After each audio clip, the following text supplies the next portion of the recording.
What's up, everybody? Today we're going to solve some radical equations.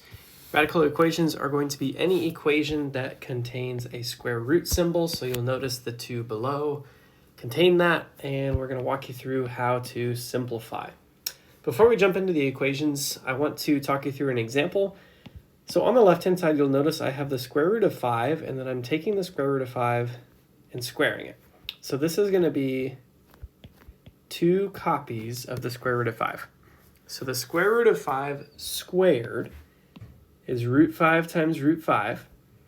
If I were to multiply those two things, I would get the square root of 25.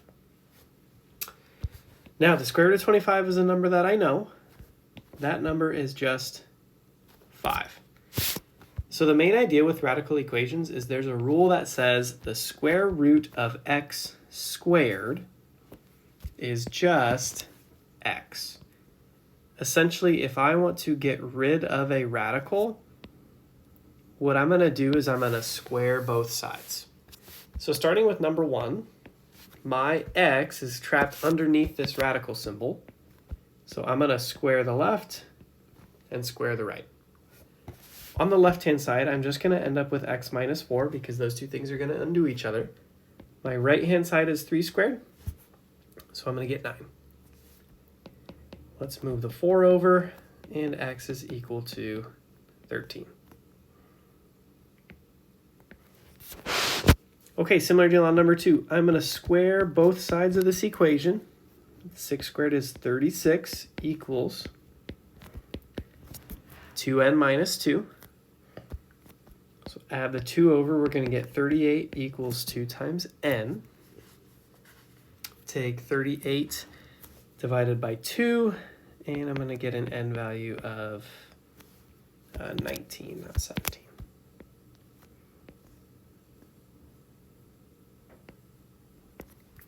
There we go. So basic idea, square both sides. The x is going to get out of the radical.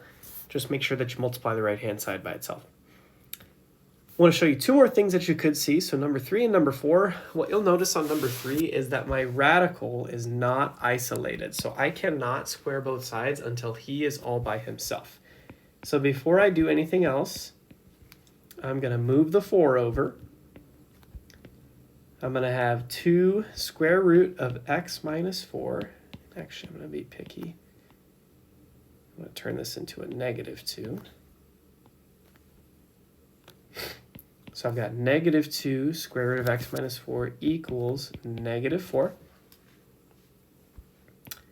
And then what I can do is I can just divide both sides by the value out front. So divide by negative 2, divide by negative 2.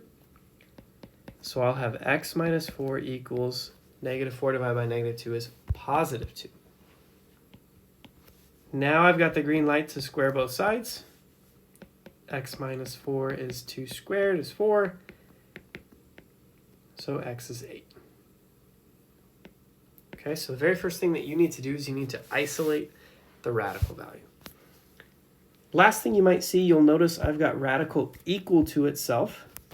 Since each one's by itself, we're just going to go ahead and square everything right away. This example 4, I feel like they look messy, but these are actually pretty simple because I can just drop the radicals from both. So 2x minus 6 is 4x. So negative 6 is 2x. And my x value is negative 3.